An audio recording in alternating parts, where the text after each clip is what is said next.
and to show that intellectually we cannot understand everything. We cannot put everything in a basket, in a box, and say that I know it, because that was when Gnosticism reemerged in the 70s, 80s from the text. Simultaneously, this modern Gnostic teaching had already been going on. There's some really interesting parallels between the finding of the ancient texts and the modern Gnostic movement that we're a part of now. But that as those texts arrived, they were very academic based, and there was a lot of comments and commentary on mindsets and ideas of people 2,000 years ago, and trying to understand without understanding the heart and the real inner meaning. And so you cannot take the revelation away from the tradition. When you do, you have something cold and empty and dry. And so when we're listening to a class like this, when we're doing a practice, we always have to remember, like that early slide that I showed of the heart and the feather being weighed, can we in this moment, through our self-observation and self-remembering or remembering the being, see ourselves as if we're holding those two elements equally? And as if you're in front of somebody at a marketplace, right? And you're trying to get a fair price, trying to find the truth, try to get a good deal, right? You don't want a finger weighing down one side. You want balance, you want harmony, you want the truth. So we have to be able to notice for ourselves when we're leaning with our minds and trying to understand things. Because we're in a world of duality, and so to work with duality, let's place our three brains as they were, our body of action with our heart. Oh, I like this one to be the heart and the mind. Well, actually, heart and mind. It depends on how I'm facing. You do it yourself, but heart and mind. And try to notice, can I keep this balance? Can I be present in my awareness simultaneously, receiving impressions in my heart and perceiving them with my mind without leaning too far forward? We have the great benefit of listening to many wonderful teachers. And so one, on Saturday mornings, Judith is her name, I was listening to her and as in the right state, inspired, and saw as she was talking about trying to understand something in the mind, and she said something about the forehead, and we talked about this that you notice when you get a frumpled brow, like you're trying to understand something. That's an impression that you're receiving in your body to tell you, hey, wait a minute, I'm thinking too hard. Let's let go. And as she was saying that, I, from the profile and in my imagination, which I am keen to use, could see lines in the forehead like this. And it reminded me of a force of nature. It's the same thing that's happening in the mountainscapes of our planet. It's going through a process, just like when we're going through a process trying to comprehend and understand. There's a direct relationship. It sounds funny, and we'll talk about it in the next course, with this planet, the East and West teachings of the East and West, and the right and left hemispheres of the brain. And so you can imagine, as the planet's going through something like it is going through now, the earth is upheaving, depressing. Elements that were in activity go into degeneration. Land masses above water go under. And this is the way this happens. It's the same thing that happens in the physical body. But we have the consciousness and the wherewithal to try to be aware of that. And so what came to my mind when she was saying that, and I was, seeing earthquakes, I don't know if that's a healthy response, to trying to understand something, but it is, because to really understand something is destabilizing. We have to be able to let things fall apart a little bit and for upheaval to take place, for something new to come, something old is going to decay. Mountains can only be as high as they can because eventually they go so high and they start to collapse back down. There's a lot of interesting things about nature. I love the processes of nature. We're not going to talk about it in this class, but the relationship, which is very interesting, is when I heard somebody say this, the same force that is used to make a mountain makes a valley. Wherever a mountain is being made, a valley is simultaneously being made.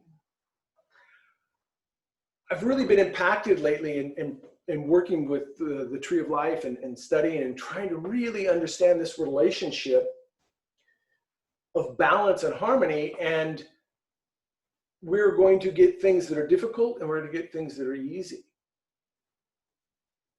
And we have to always find ourselves, put ourselves in the middle and try to maintain a balance and not lean towards the things that I want. It's for the mind, that just doesn't make sense. But for gnosis, or the acquisition of gnosis, or as said in Kabbalah, Daath, which is gnosis, we have to be able to dispassionately, detached in a way, perceive.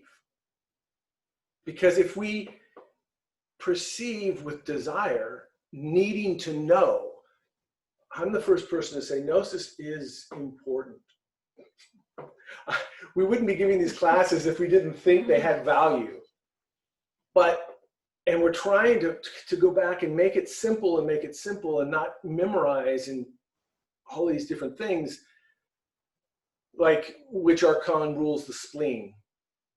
I'll be honest, I consider myself a fairly good Gnostic and I don't know that. But if we can take something, feel something, as I was saying, this is very important, but because it's important, we should relax and allow it to go in peacefully. So let's maintain that state. And I use imagery because that's how my mind operates. I'm actually using my body. So I think that's how some people tend to operate tactilely, right? But feel yourself in the body and try to notice when your awareness leans towards the mind there's Buddhist practices of mindfulness and the Vipassana practice. And I attest that I cannot say for every impression because I have not experienced every impression consciously, but I will attest to what I have perceived, that every impression, every sensorial impression that we receive or experience has a mental or visual component to it. In deep meditation, we can see that. So by paying attention to the body, we are paying attention to the mind. Likewise, by paying attention to the mind, we're paying attention to the body, though it can be a little more abstract that way. So trying to be present and notice when you're trying to really understand something. Like we could say, this is important, we really want you to understand it, but that doesn't mean that you should lose balance in trying to understand it. And if we walk away with one word or phrase or element in our consciousness, then the class is absolutely worth it. And I would even say if you walk away without that, it's still worth it. Mm-hmm. Because, of course, because we all have meditations that feel unfruitful or unproductive, but we don't practice to be productive. We practice to connect with our being. And if in my practice, my connection with my being is less eventful and that the choir of angels didn't show up to play me into this deep state, then that's the way it is. That tells me something about my relationship in this moment. And what was I thinking about? choosing, because it's a choice, what was I choosing to do instead of submit and really connect with the source of my life? So fundamentally, in studying the tree of life is a study of the being. And the beauty is my being, your being, our being, existing in this world of order operates very similarly, but it's also very intimate and unique. And that's why the term is intimate, the intimate. And when we're speaking about really connecting to Gnosis or Daath, that is intimacy. Last week we spoke about proximity in relation to intimacy. To be close to the being, but without being intimate, is actually a very terrible, terrible place to be. Because we don't feel fulfilled. We can go through our life gratifying desires, but we won't feel fulfilled. We won't feel at peace.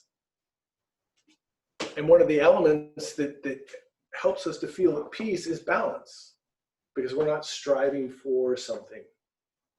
So in relation to Daath, which is this sphere, Sephir, right here in the center of the tree, it is known as the tree of the science of the knowledge. Technically, I think of good and bad, but that just doesn't sound right. So I say good and evil. I was listening to a Jewish rabbi recently, and he said good and bad, and I'm going to give it to him because because you know, he knows the language better. But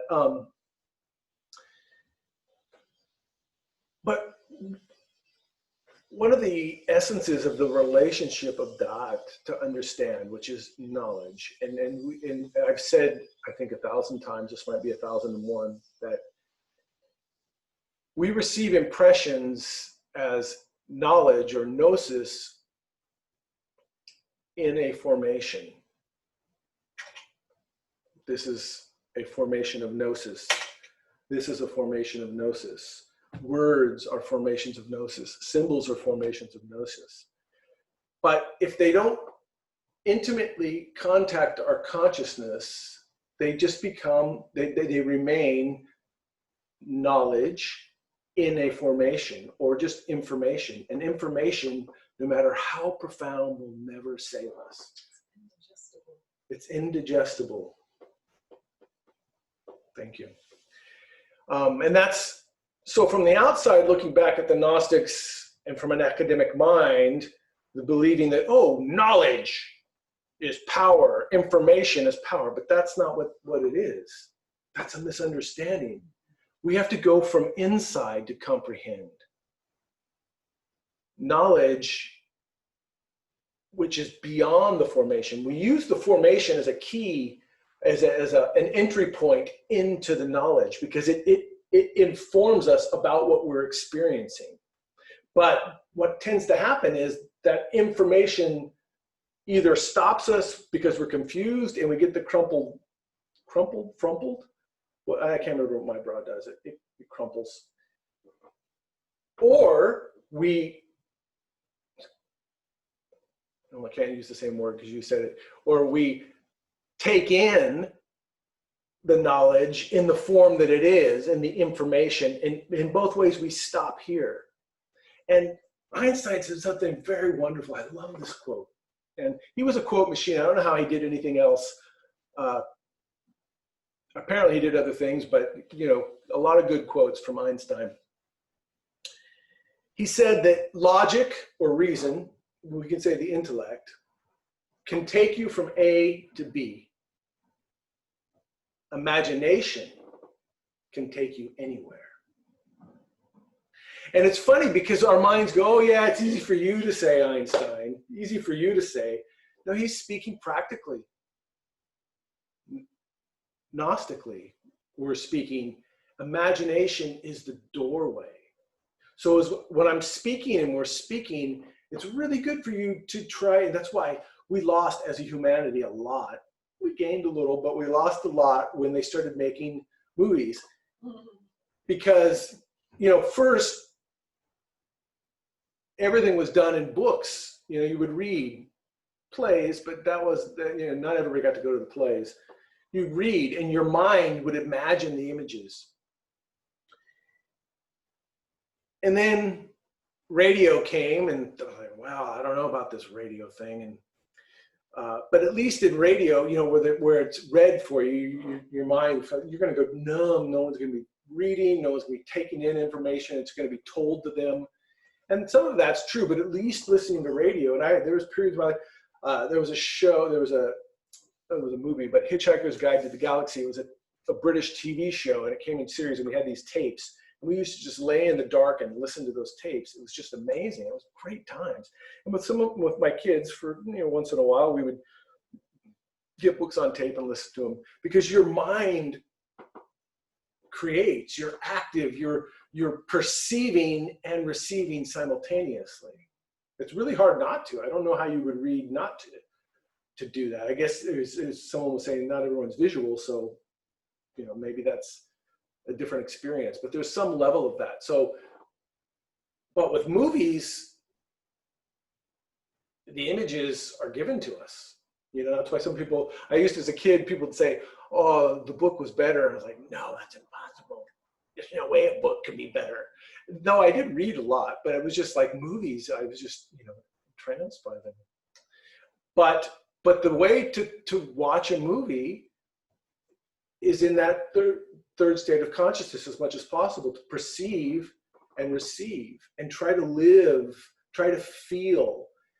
It's so much time gets spent on debunking or analyzing a movie when it's about, well, it's about a lot of things, but to feel what the actors are going through. I love dramatizations of ancient history, even though they're probably, much of it is fabricated, but you get a sense from a good series on, you know, some of the conflicts, and that they're the same conflicts that we're all going through. So it's wonderful themes, especially if you're working on yourself or working on things that come up in that relationship.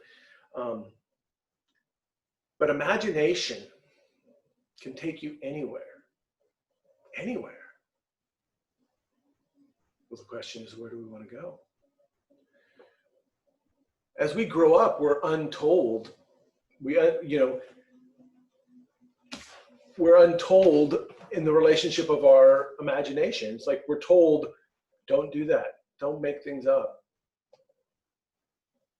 Making things up is okay as long as we know what's made up and what's not, as long as we understand what an image is and what our identity is. Because when we're not doing that, the inverse is the truth, and our image of ourself becomes our identity. And you know, just a minuscule amount of self-observation, hopefully you see that the identity that you have and the image of yourself has a lot of flaws in the way that we think things should be, or the way that we think things are. And so goes to all the empirical evidence of facts and things and knowledge, because we're taking them in unconsciously. We have to relate to knowledge, gnosis, Daath. There are 3 obligatory steps, and we don't have the time to go in depth into this, but it's something that we work with in our groups as we continue on. But there's 3 obligatory steps, and Master uses the word obligatory. Am I saying that correct? It's a fun word. Obligatory. Sounds Italian, obligatory. Obligatory, which means requirements for knowledge, for gnosis. The first is imagination. We have to be able to see the thing. The second is inspiration. We have to be able to feel the thing. We have to have it intimately contact us, touch us. And I'm going to give you a powerful key. This will be key number 1. Let's just assume I gave you no other keys. This will be key number 1. And then number 3 is intuition. We have to comprehend the thing. comprehension takes knowledge from the state of information and makes it practical and applicable. To intuit an element means I know how it relates to me. Sometimes it's how it relates in general, but it's my comprehension of it, so it does relate to me. And we have to begin to get a flavor of what that feels like, so that it isn't, because we are experiencing intuition just like we are experiencing the essence, but we do it in such an unknown way, and until we understand it completely, it gets really confusing. Am I identified? Is this ego? Is this essence? It's a flavor. It's a different dimension to the element. So we have to have additional senses to perceive them. And we all have these additional senses, but they're mostly atrophied.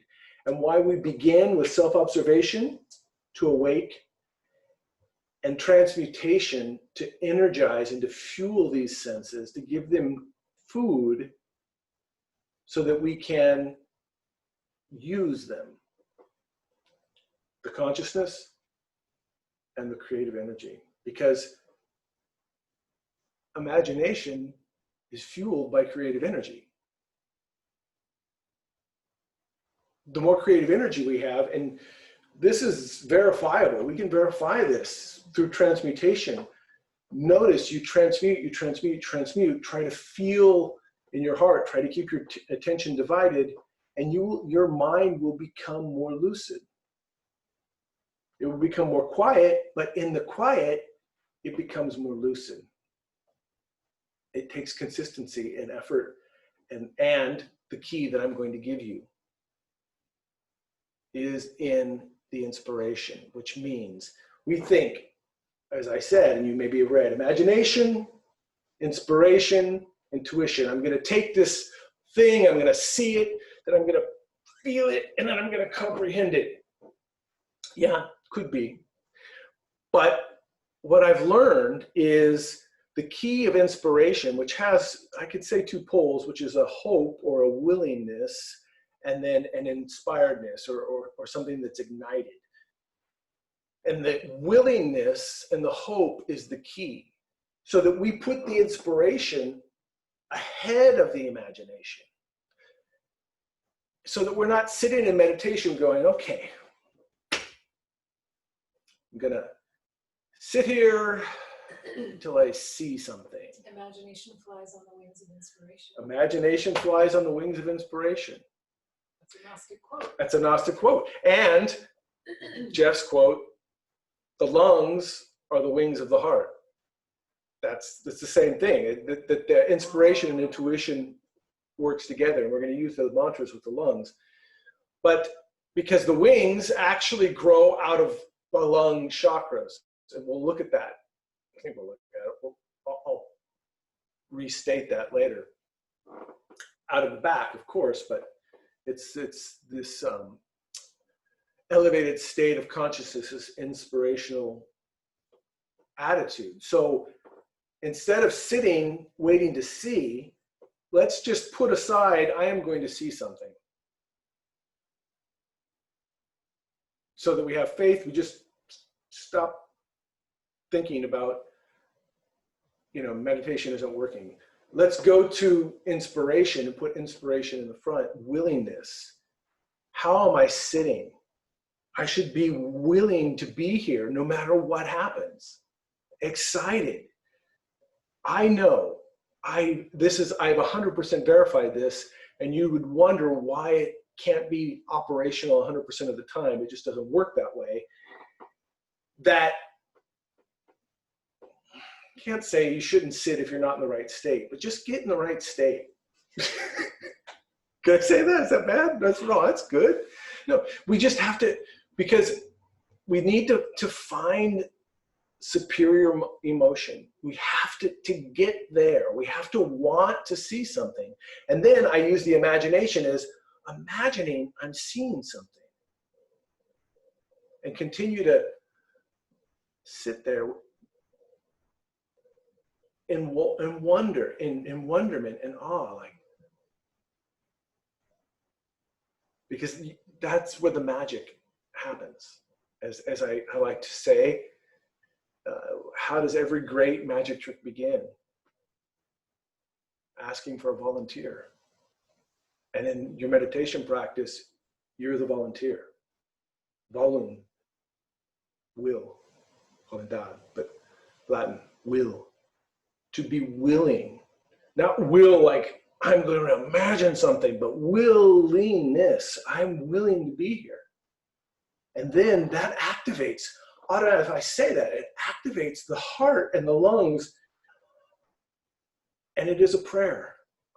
I'm willing to be here, Lord. I'm willing to be here. Whatever we're seeking to connect with, the source, the light, we have to be willing. We can't have the attitude that if magic's going to happen, it's going to have to just break through my harsh skepticism and then I'm going to believe it. No, we have to believe. And not believe like, I believe in these things without any proof. No, I believe that I don't understand everything. And there's more to this. There is more to everything. So to sit with a level of willingness, that is the key. That is gold. There's one more element that Master Samael brings that is, you'll probably find it in other places, but not in the way that he speaks about it, and that is the key of drowsiness. But I'll be honest. Many years I worked with drowsiness. It's not as simple. You have to have the right state, because you have to. And he says this, but he doesn't.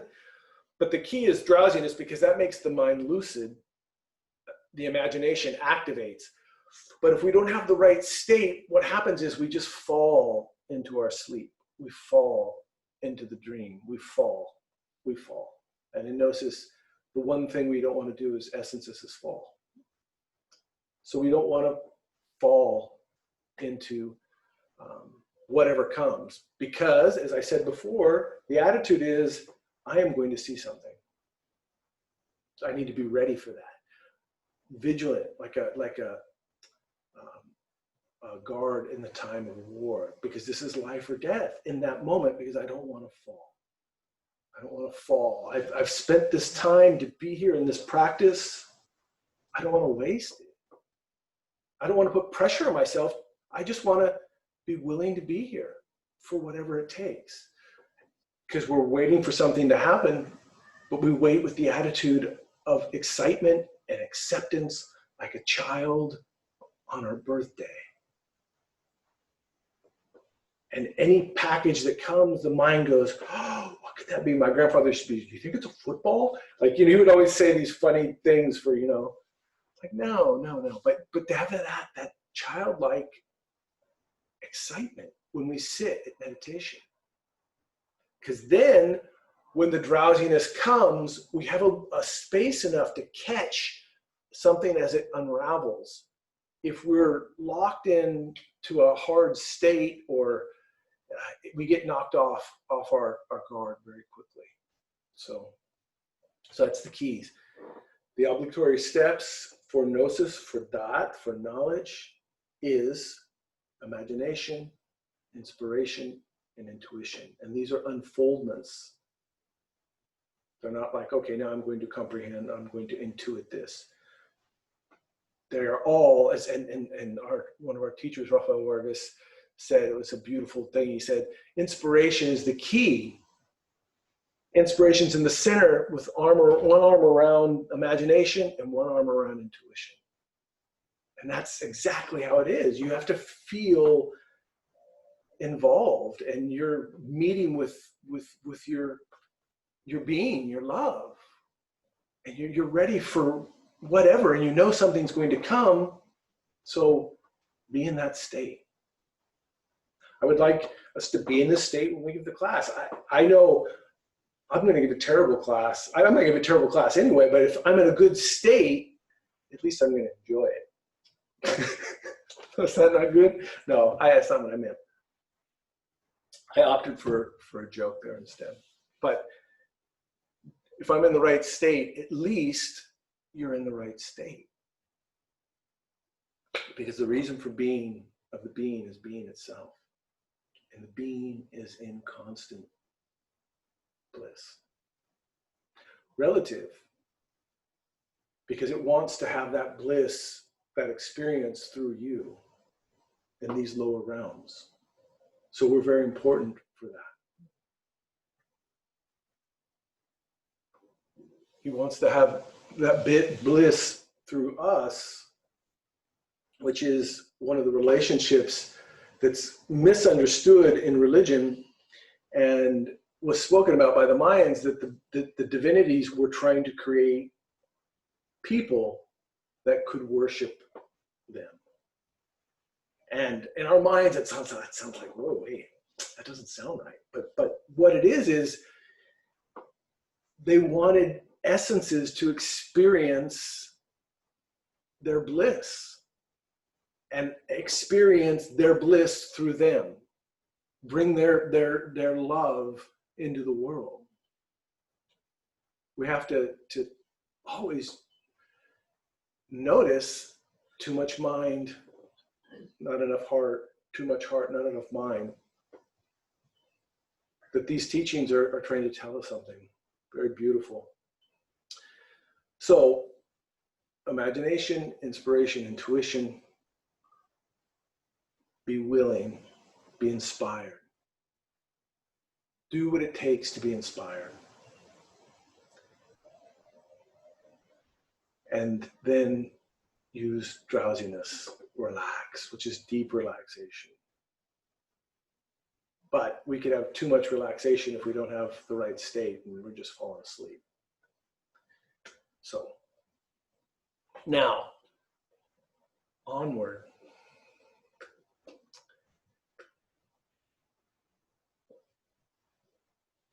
So let's say that's the unmysterious Sephra of Daath. Now, oh wait, could you guys see that? Did I pull this into your screen? Do you see this down here? I didn't mean to do that. Oh, okay. Oh, I guess it just shows that. Okay. Okay, I need to reformat for a second. Okay, so that was the informational element, practical element of Daath. Now the second practical element is the mysteries of Daath. And so we're going to begin where we ended last week.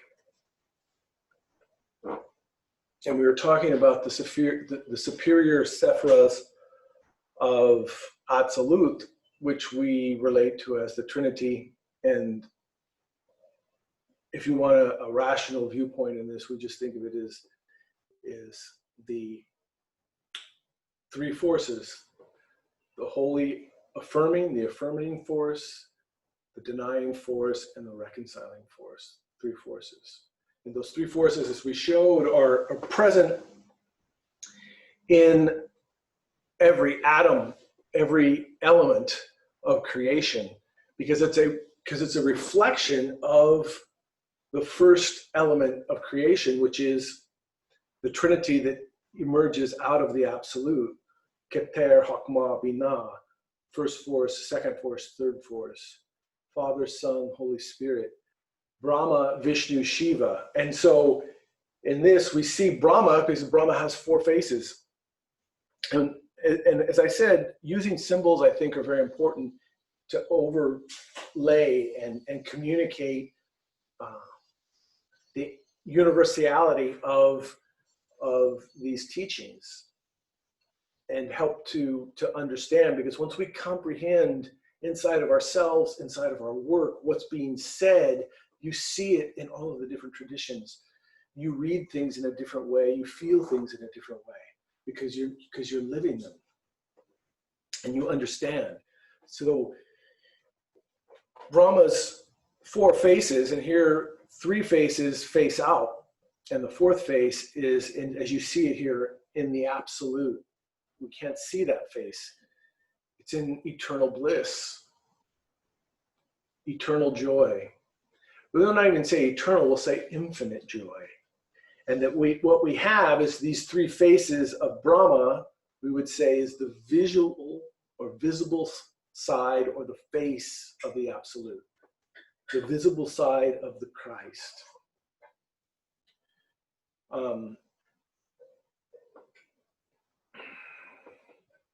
Just like for us here, Tiferet, the soul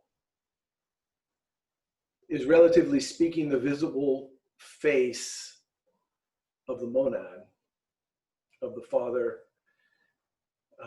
the divine soul, or let's say not the Father, let's say the intimate, the divine soul and the human soul. It's the human face. That's what we work with. And as we observe from this human face in a state like we showed last week of consciousness above the thinking line, above the subconscious line, which is just relatively speaking because these are all autonomous and self-conscious parts, but the thing is that we're not conscious of them. So for us to be conscious in Tiferet,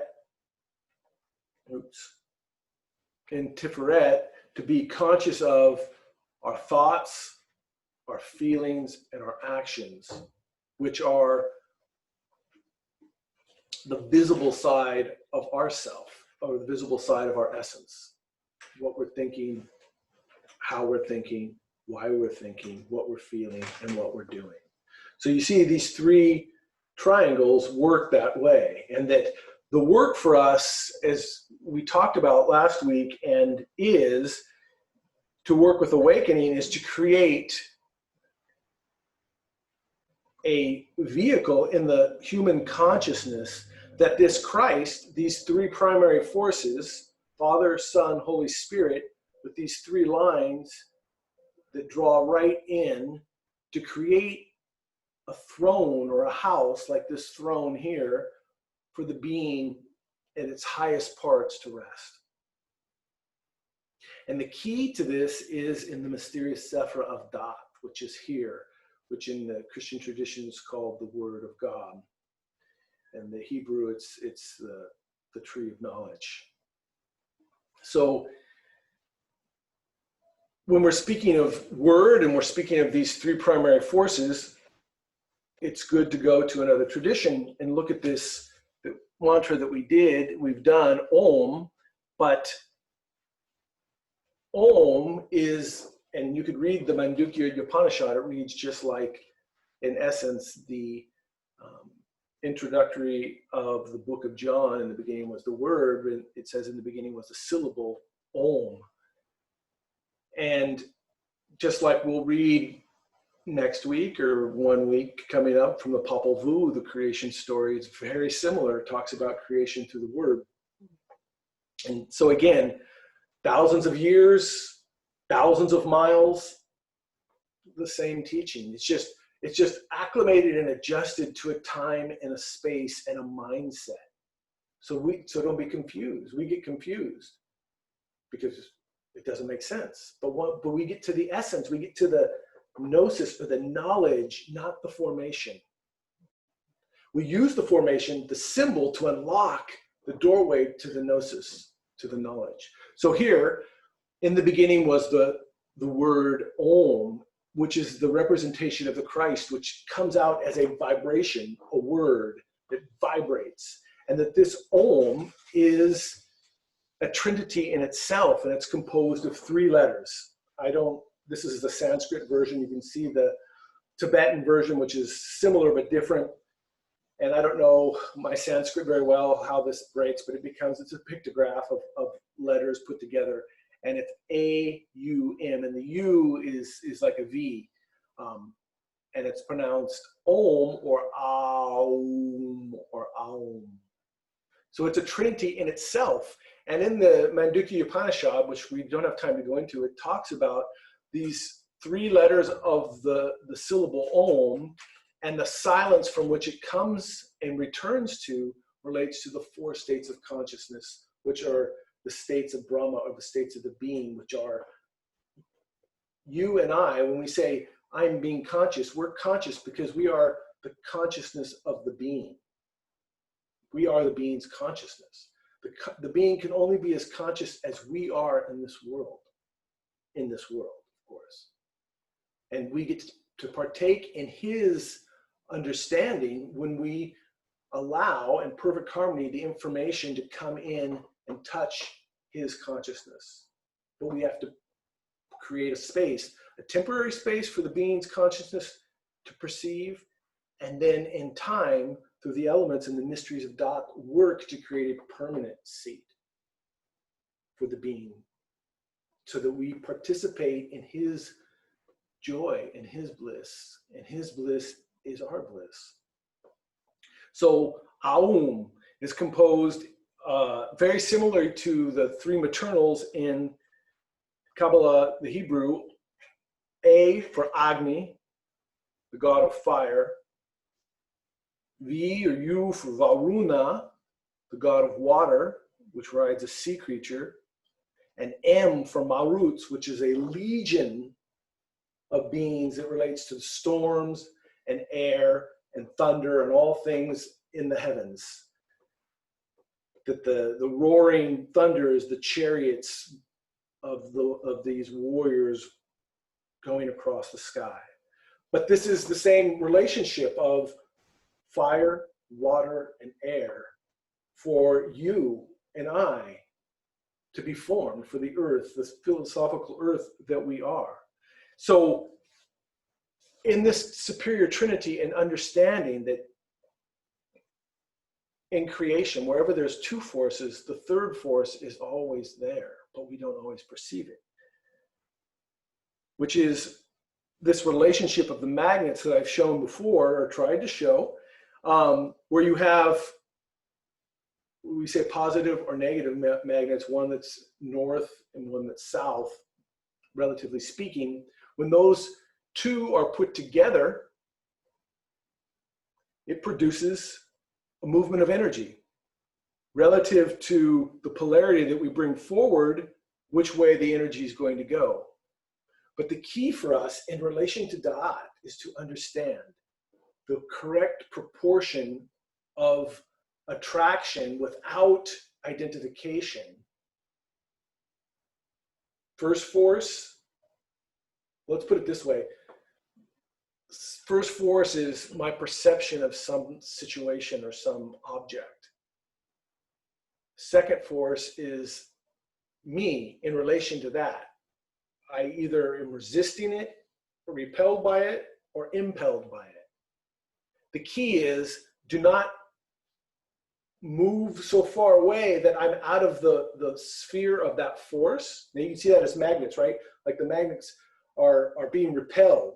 Have you ever done that with magnets? I mean, kids today, I play with the magnets. Have you ever done that? And you feel that, like the two going together, that they do this because you can't push them together, but you get far enough away, you don't feel that anymore, right? Same as the attraction that's pulling you in. You get far enough away, you don't feel it anymore. You get too close, you get sucked in. And in both cases, that third force is lost.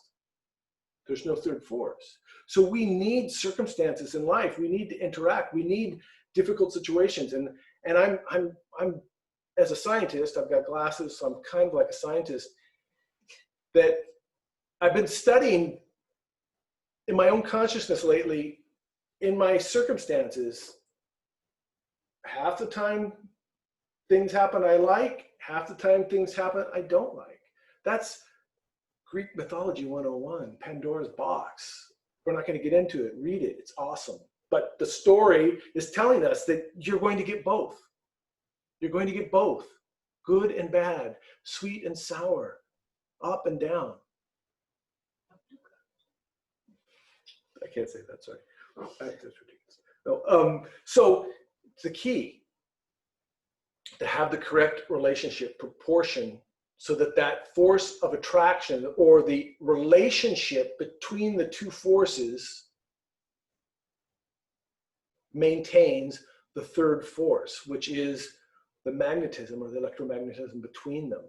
A magnet really is only a magnet in relation to something that it's attracted to. A piece of plastic, some some non-organic matter, it's not going to be. That's why we need to be as pure and true as we are, because the fine element in our blood is iron, the main element.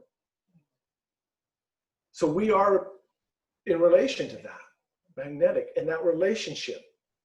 I don't want to get all electrical on you, but it's pretty amazing how this operates. So to maintain this attraction or repulsion, but without running away.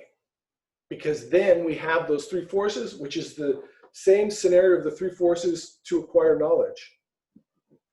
But in the mysteries of Daath, the next level, that intimacy of that combination, we can then utilize that energy to create something new, something permanent, something that can hold that state in a deeper sense.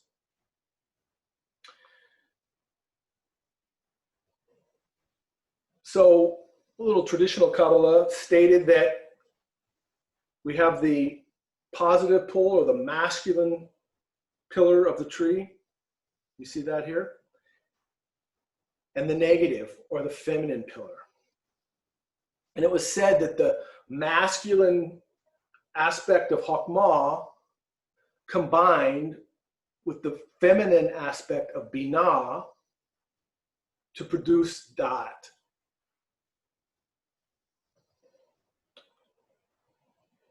Gnosis tells us something different, that is not the mystery. The mysteries are not that. The mysteries go deeper. Because as we said in relation to the tree, the whole tree in itself could be seen as feminine because it's receptive. But you could also see the polarities of masculine, feminine, and the balancing point in the middle. So you can see that that's relatively true. But what's more important to understand is in relationship, which is how we take in information, in relationship, each sephira in relationship to another is masculine and feminine. Meaning, Keter is active in giving, which means Chokmah is receiving.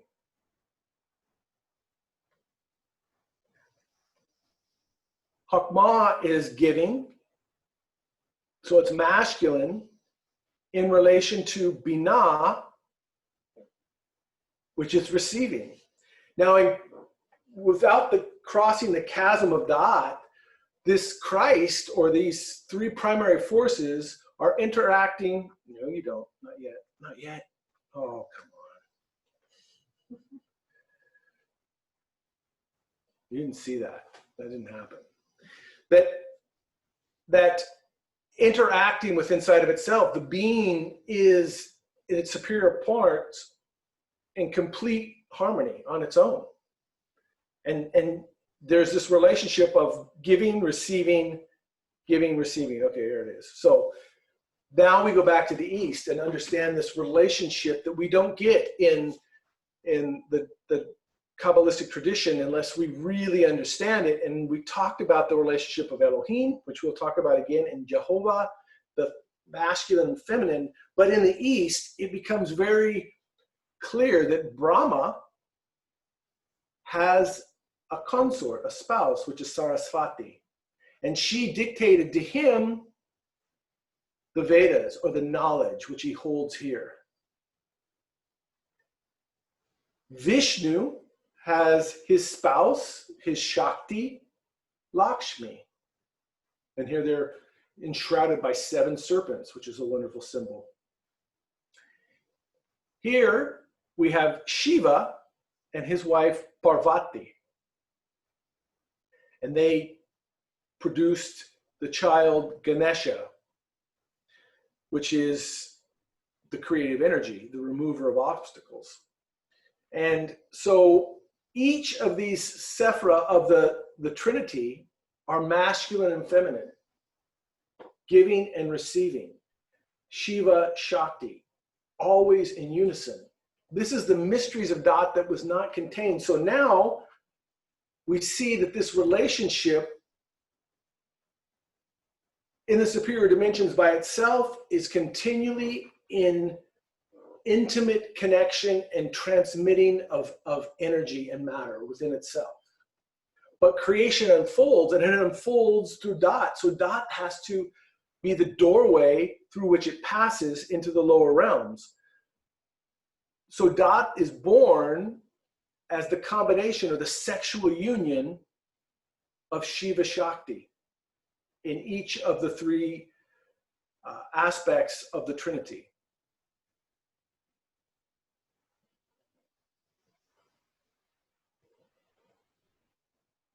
Which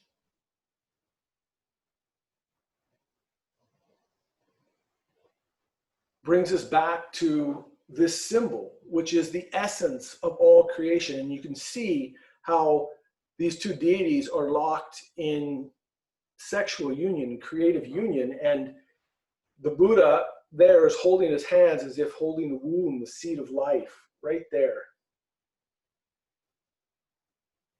Because Shiva Shakti, now, I need to use the Bible a little bit because, well, it's Kabbalah. So it covers this, that Shiva Shakti, this divine spirit, is the spirit which hovered or moved over the waters of creation.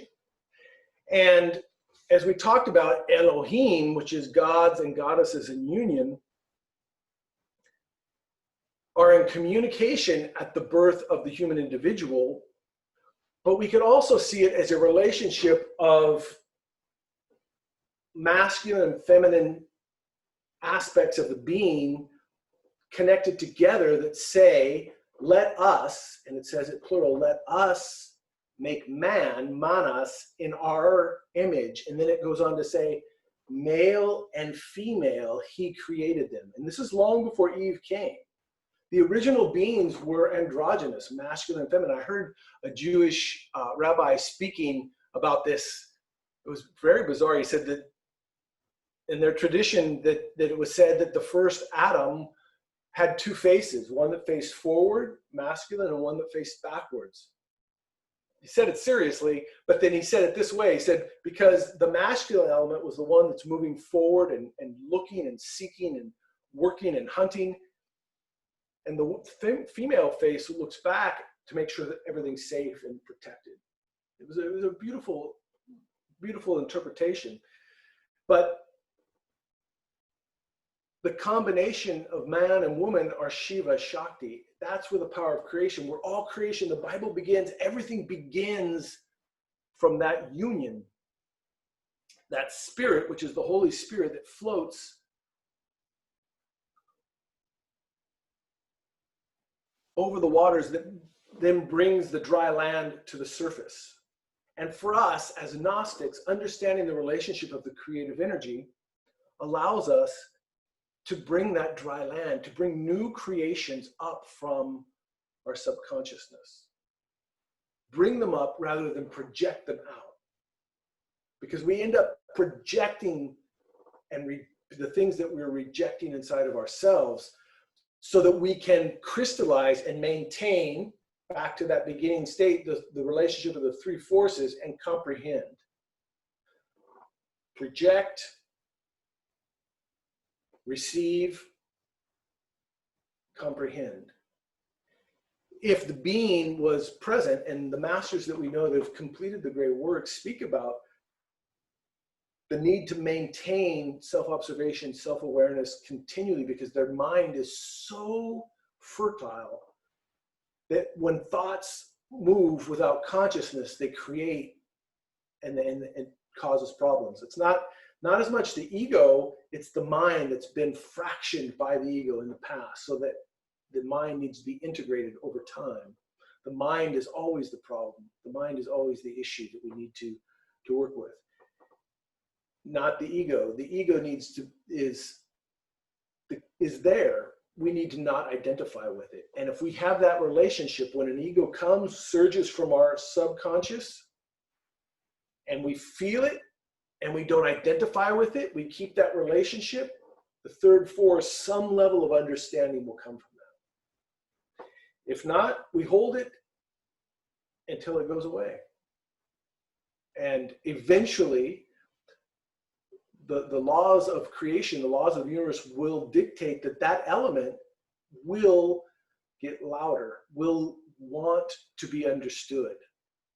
It doesn't want to be understood like we want to understand it. It wants to be accepted, utilized, gratified. But if we don't gratify it and can hold that relationship, it's going to strive harder and harder and give us more information so that eventually we will comprehend what its purpose is, what it's here for. Not just what it's telling us. So the key is non-identification, self-observation, non-identification, and transmutation. There was a Gnostic master, Rabbalou. His practice was death in motion, and the idea is whenever something comes up, a negative state, something that I don't want to feel, express, pray to the Divine Mother in that moment and ask it to be annihilated. And say the mantra cream, which was mentioned last week on Saturday, cream, and just say that continually until the draw for that goes away. Another is we can transmute. Transmutation and self-observation work together just wonderfully. So that's the short expression of what takes place. The long is that as we do this and we hold this state, deeper in our abyss starts to awaken more and wants to understand, wait a minute, why is that creative energy being transmuted? Why am I not receiving what I want? I'm going to have to now surface. And this is what takes place in the minor initiations as we begin to awaken prior to the awakening of the fire and the first mountain. And the first mountain is work within this, essentially the first triangle, which is crystallizing and solidifying the fire in the physical body, then raising it and putting it into the vital body, then in the astral, the mental, and eventually the causal. And beyond that would be the Buddhic and the Atmic. We'll talk about that later, but that actually is the 7 heads of the cobra that was over Vishnu and Lakshmi. The beautiful thing, the simple thing is, the formula is the same. Observe ourselves, relax, remember the being, and transmute our creative energy. There are a few more components that need to be added to the formula, which we're not going to go into.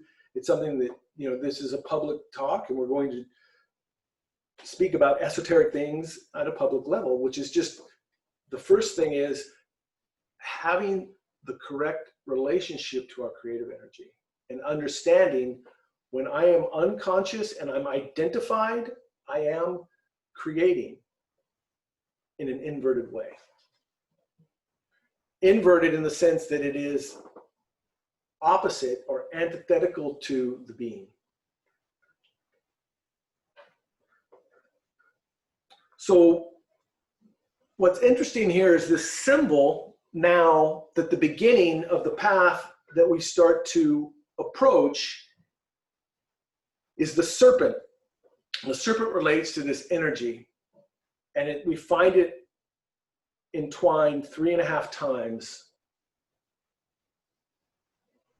at the base of the spine. It said that in the teachings on Kundalini of the East, but the beauty is that that same symbol can be found again and again.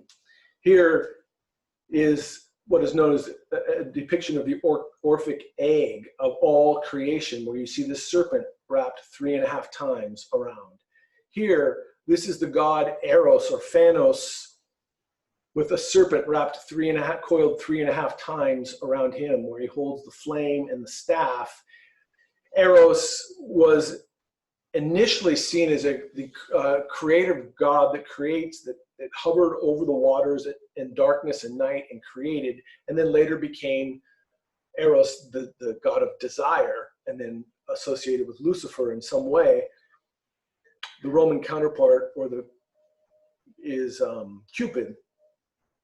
And there's beautiful stories about Eros, but Eros is desire or erotic love, and the relationship is the same.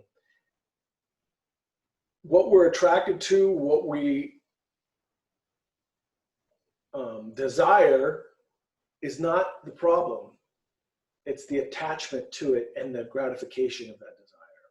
We all have desires. We all have negative thoughts. We all have positive thoughts. We all identify with each of those uniquely to our own psychology. And the key is to not identify, because that creates fantasy and a false reality, which is the demiurge architect of this universe, which we have created inside of our own self that we live in.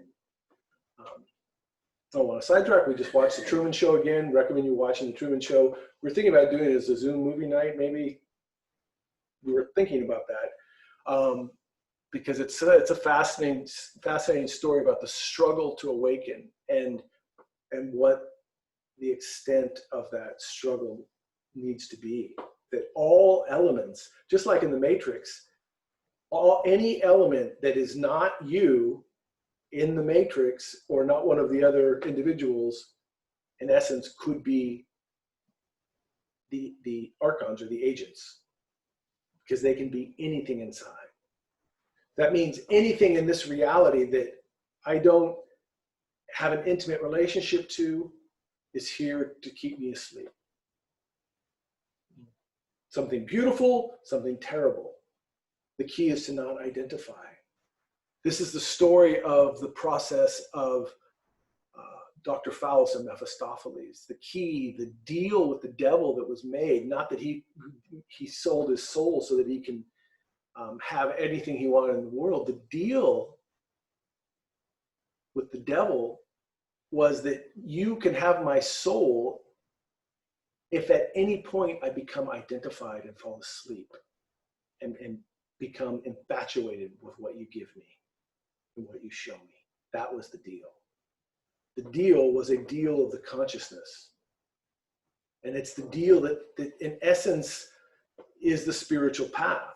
Because as we want to awaken, the devil, as it were, the adversary of the being, which in turn is the adversary of the essence, is going to throw everything that it can, just like Jesus was tempted 3 times in relation to the 3 mountains and to the 3 brains. The Buddha was tempted 3 times in the same way, because temptation is part of the path, which brings us to this relationship of the serpent here that you see, this head and Daath, because it was the serpent that presented to Eve and Adam, but to Eve, the feminine nature, not the woman, but the feminine nature inside the essences of that time, an opportunity to awaken. Because at that point, humanity was in a state that needed to move to the next level. There's 2 ways to go. There's a conscious descent into matter, or there's a fall. And in this case, they fell.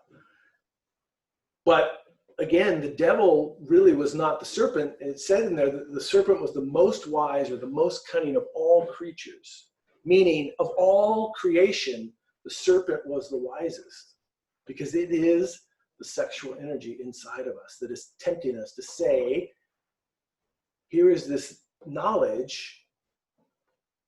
And the response was, they saw that it was worthy of desire. And because of that desire, they identified and subsequently fell.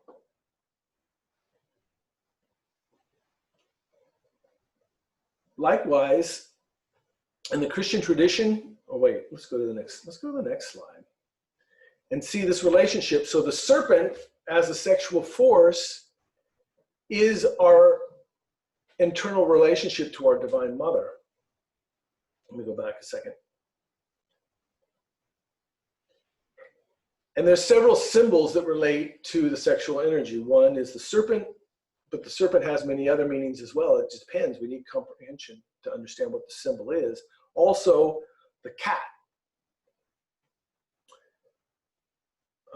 There are others, the horse, it just depends on what aspect of this creative energy we're looking at. But the serpent is very important, like a cat, because they move very slowly, very cautiously. And when forced, when scared, they strike. And that's exactly how the sexual energy operates. And the serpent, and if you've ever gone to the zoo and gone to the snake cage, which is very fun because you see a lot of interesting snakes, but they don't do very much because they want perfect balance and quiet. And then they will slowly move. And if they're startled, they'll freeze, or if you're in striking distance, they'll strike. So that's the same relationship to the sexual energy. We need to create this balance and harmony through self-observation, and then accumulate the sexual energy, transmute the sexual energy so that then that serpent can slowly start to move. Why consistency is so important, because you could say, well, I'm consistent 90% of the time. That's not consistency. It's better to be semi-consistent 100% of the time than to be very consistent 90% of the time, because you're never going to move forward in that way. To be relatively consistent, 10 minutes a day of practice, 20 minutes a day, you start to build on that. Just to speed and be, I'm going to do 2 hours and then do nothing. 2 hours and nothing. What that actually does is it jars the internal process, and the serpent then retracts. So we need consistency. We need willingness. We don't do it because we have to or we should. We do it because we want to.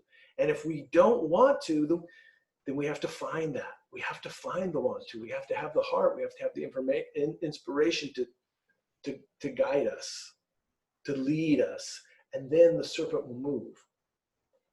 But the way this energy actually moves is through the two serpents, which are Ida and Pingala, which connects the right and left ovaries through the third eye to the right and left nostrils. We're not going to go into this in this course, but we will go into it if we stick around when we have time to do that. But that's where we have this universal symbol of the universal medicine, the Caduceus of Mercury. And that as those serpents rise up and entwine, the unfolding of the spirit, or the wings of the spirit, or the angelic state, then is recaptured.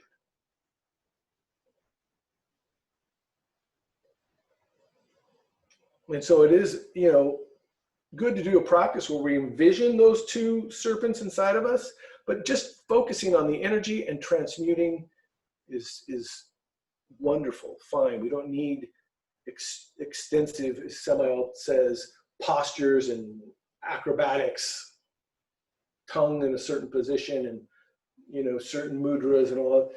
Those are helpful to some degree, but they're of a past time. Right now, we need practical, straightforward practices, and inspiration, willingness, and transmutation, self-observation, and non-identification. If we could do that formula, it will take us all the way back to the absolute. It can take us all the way back to the absolute.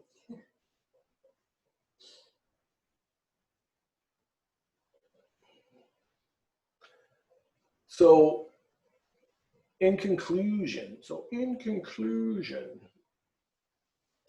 we showed this relationship of the unfoldment of the four worlds of the tree. And then we worked from the bottom back up again, from Asya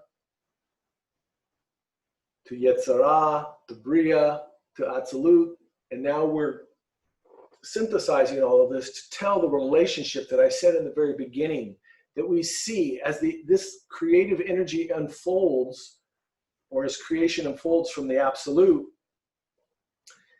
The sexual organs of this tree, or the sexual energy of this tree, becomes the Daath, or the Gnosis of the next. See here, Yesod becomes the Daath, or the knowledge of the next. And because we've lost this relationship to the sexual energy, which is for us to begin with, is finding that willingness or wanting, that inspiration to understand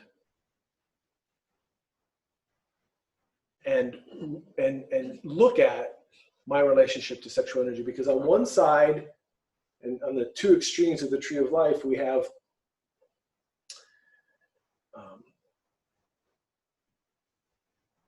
sexual energy used as purely for pleasure.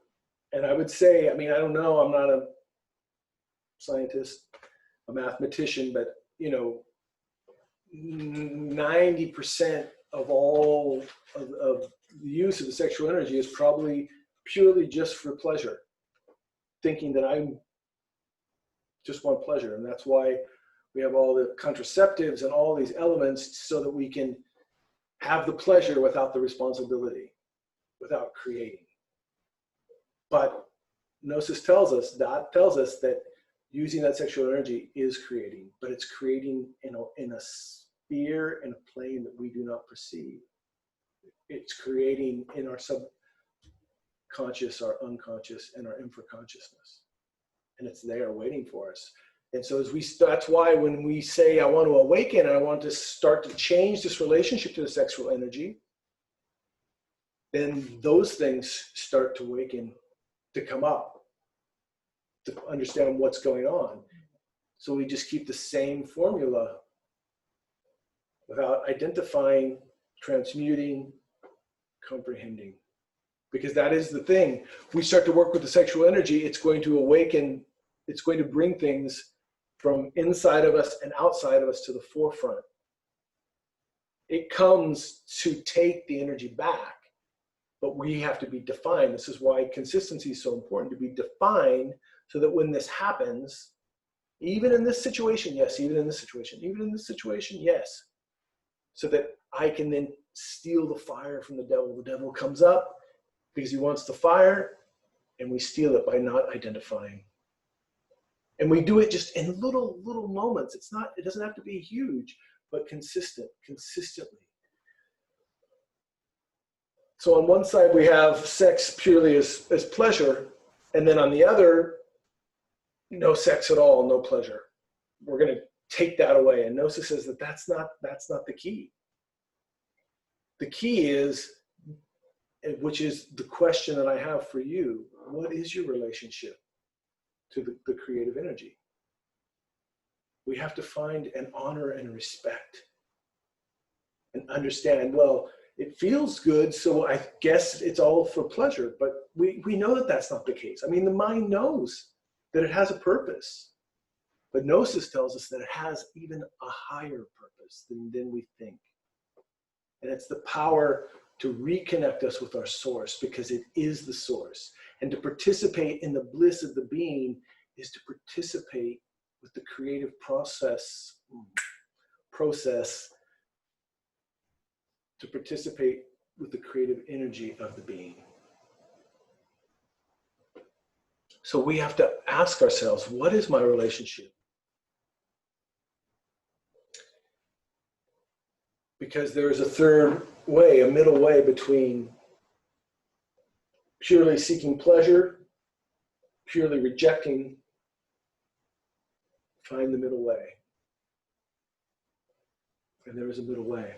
And that is at the key of Gnosis, and why you see that is the key of the knowledge of each sphere. To move beyond the world of Asya, we have to go through the doorway of Daath, which is the creative energy of the tree preceding, and on and on and on and on and on to the same formula.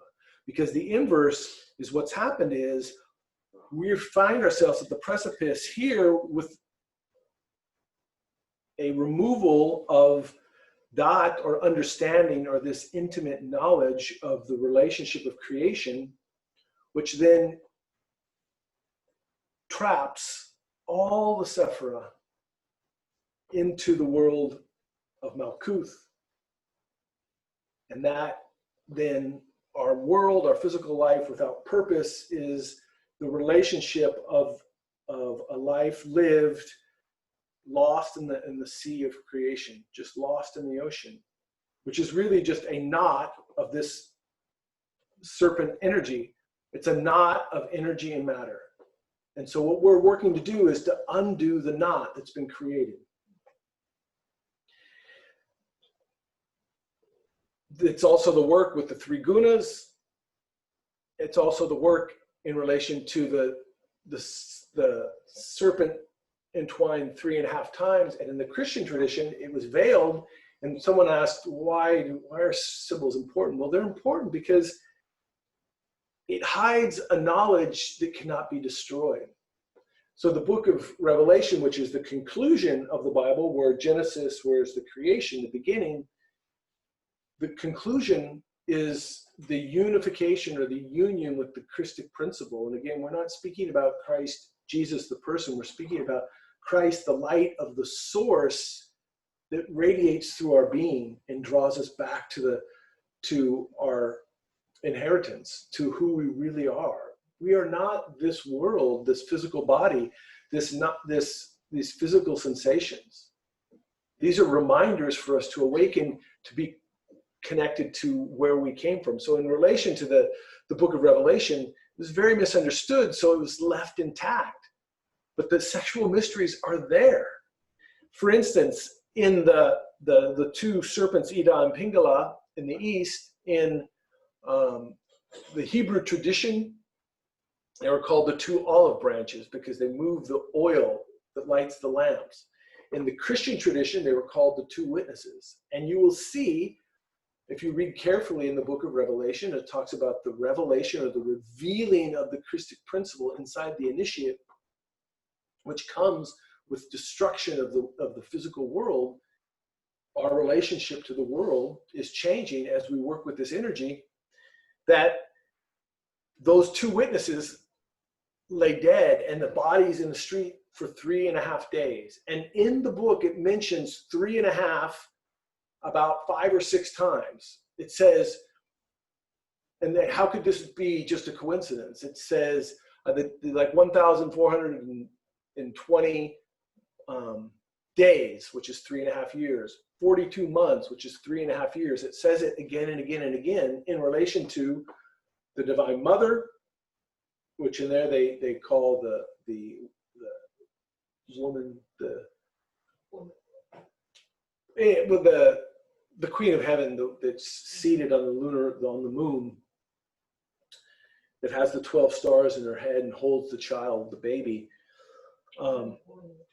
The woman and the dragon. But anyway, so in relation to her, she hides for 3.5 days or 3.5 years in the wilderness, because that wilderness is the serpent entwined 3.5 times in the Muladhara chakra, which is the same which we see in this Aztec version of a serpent in knots. And that the process for us through transmutation and awakening to these 7 additional senses that aid us in the awakening of our consciousness.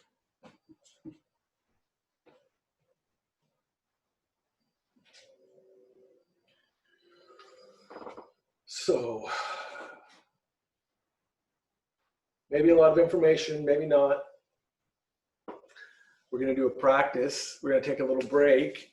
Our exercises, especially if you're going to continue and come back next week, then you get to just keep the consistency and continue on into the next course. Our meditation, we're going to do the practice that we, I misspelled. But the practice, which is the name of the divine in the world of Atzilut in relation to the soul, which is Aloha Va Daath, which is goddess, or the feminine, and knowledge, or with knowledge. The feminine divinity or the goddess with knowledge. And we'll recite that and then go opening the heart and sit in the silence. Our nightly practice is fall asleep praying for intimate connection. The being is intimacy. So we need to find an intimate relationship with our being. And I understand that it's abstract at first. What does that feel like? What is it? We'll know when we feel it, but if we're here, hopefully we want to know. The real key of Gnosis is to point towards the being, to point towards the teachings that point us towards the being, so that we each have an intimate relationship with our own being. And then in relation to the teaching, our life, and the information that comes from our being, we'll know what to do and where to go and how to be in these times. So we'll continue observation, carry out the practice of subject-object location, seeing each thought, feeling, and sensation as an opportunity not to identify. Okay. Finding the right motivation, the right emotional state is fundamental. And it's very interesting. A very easy way to do this is using free will or choice. We're choosing to sit here to practice in this moment. So let's choose to enjoy it. And with each breath, choose to enjoy it. Choose to be willing to be here.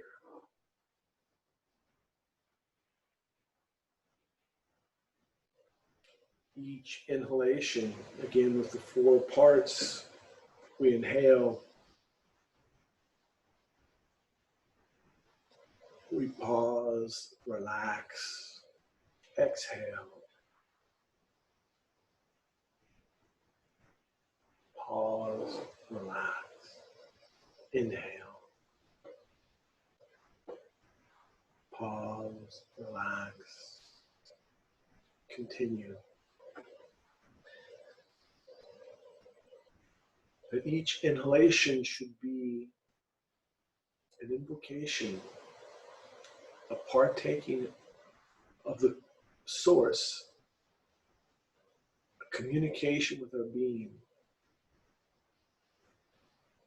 a thank you. Each inhalation we should receive gratefully, because it contains the most important gift of life.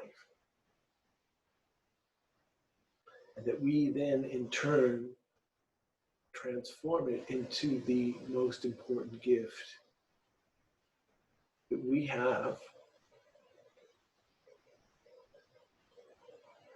The most sacred gift is the power to give life, to create life. And the mysteries of Daath are the precipice of understanding that this creation of life is a spiritual internal creation. Utilizing the creative energies to reconnect with our source, because that is a drop of the source itself in our creative organs that then we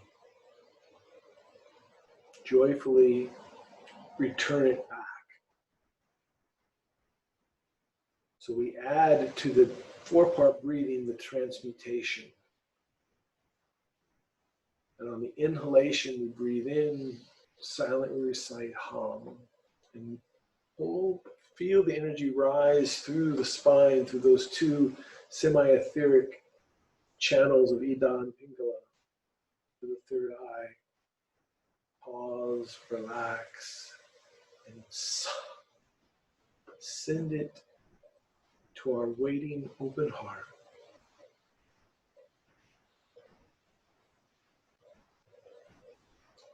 Again, with gratitude.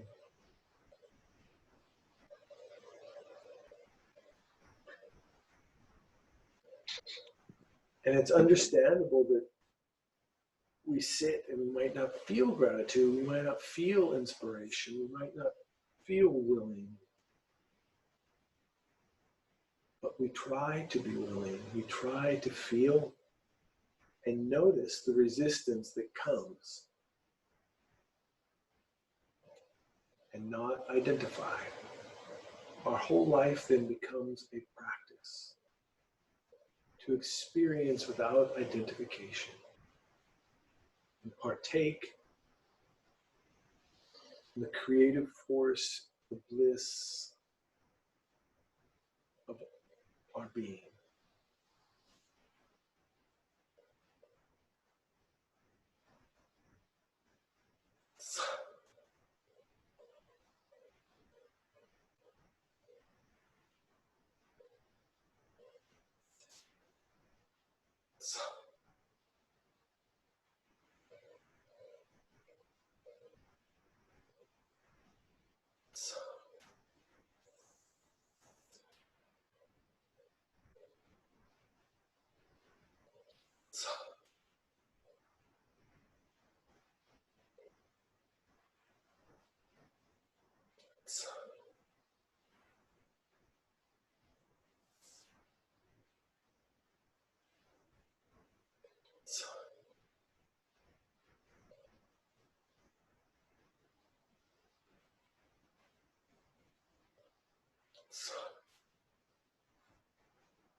Let's pause, relax.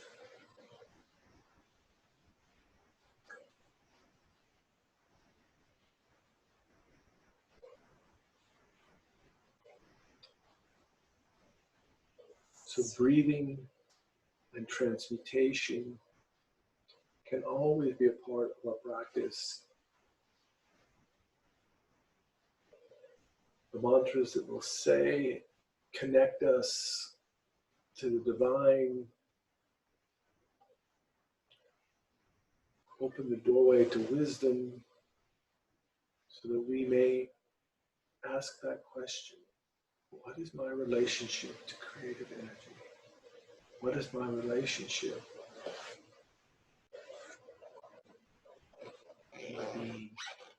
to my being?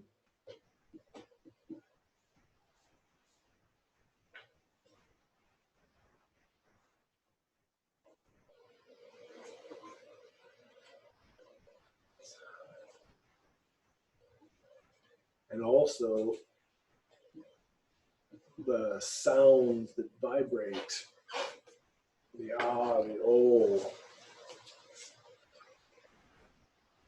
add to our faculties of our chakras opening and help us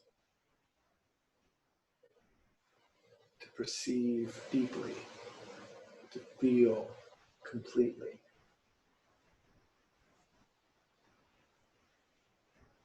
So I will begin remembering breathing, transmuting. Simply breathe in, feel the energy go up. Let the air go out with the mantra. Begin again.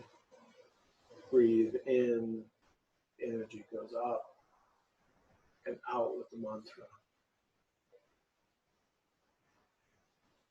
Trying to maintain an attitude of thankfulness, of willingness. I'll begin.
Pause.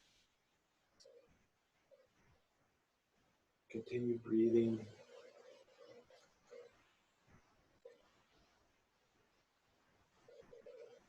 If it's helpful, we can keep the mantra in the silence. Otherwise, just breathe and be willingly.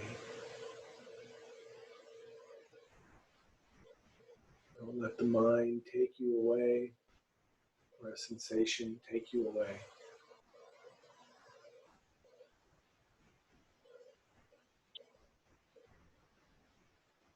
If something's important, let it come to you. Don't go to it.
As the practice draws to an end,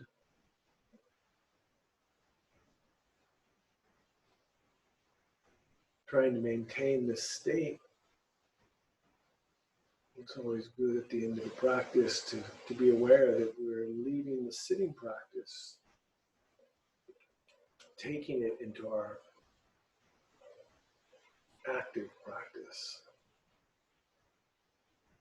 maintaining the state of vigilance with willingness.